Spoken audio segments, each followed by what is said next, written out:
Hello out there, I'm the oldest nerd, and before we get started, I just want to show you that. I got it for Father's Day. I've never seen anything like that before, although I've been told by others that it's a regular meme, but still I thought it was funny, so I present it for you today.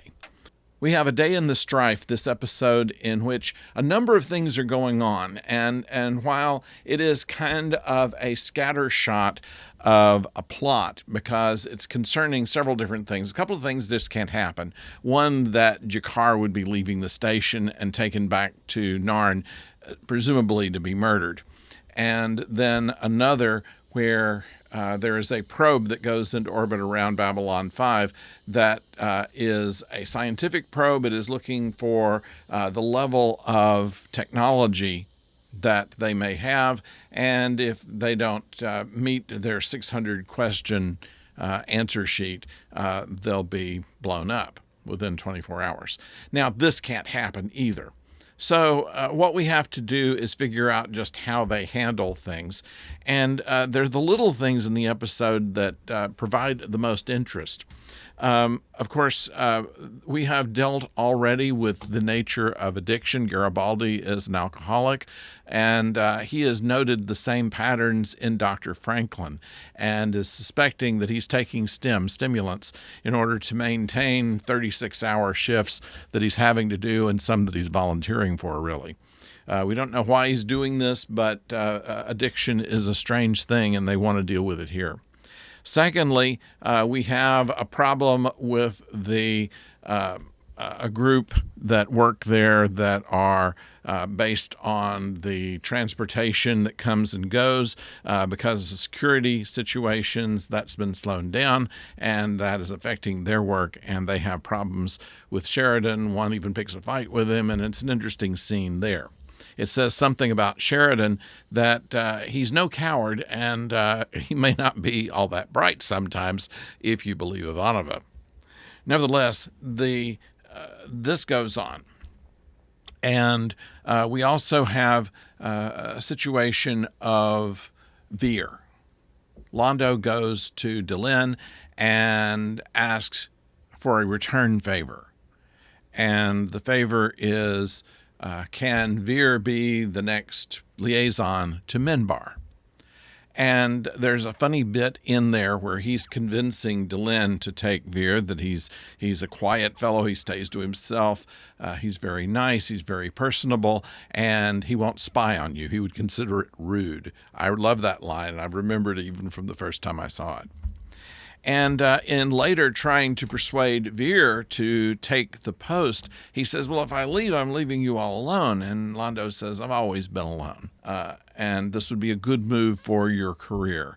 And he said that it will be an increase in money, it will be an increase in status, and women may find you attractive. He gives a pause in time. I thought it was clever. It was nicely written, and we don't know exactly how Veer is going to fit into the story. We know that he's not being written off the show because he has an important part to play in the last season.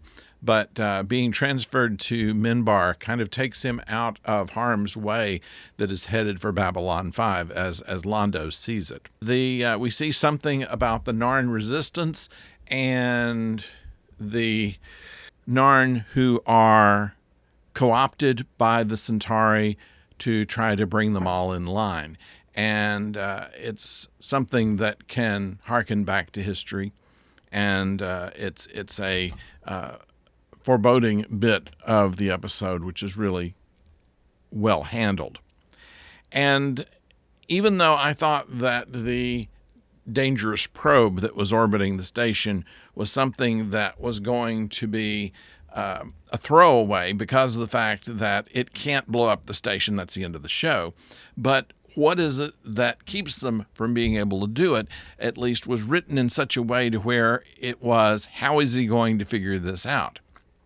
And interestingly, he figures it out almost in the same way that he figured out the problem with the workers. There's lots of humor in this. I love the little asides.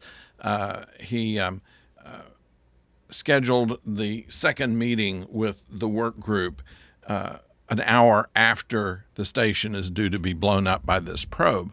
he explains it to Ivanova, saying, I figured that it is an advantage if the station does blow up, at least I don't have to go to this meeting. And Ivanova says, making lemonade out of lemons, eh? And he said, if I didn't, I'd be like you. And she takes mock offense to this and polls everyone else in the control center saying, you didn't hear that, did you? Oh, no, man, we didn't. So I thought things like that were humorous. And so it helped balance out the pathos that were otherwise present in this episode. So that's what we see on Babylon 5 this week. Tomorrow we'll do Deep Space Nine. And then if you're in the United States, I hope that you have a happy and safe Independence Day long weekend. If you're able to get the Friday off afterwards, some people are. And if you are, do drive safely. There are a lot of crazy people on the road. And do have fun. We'll see you on the other side of that. Until then, don't go far.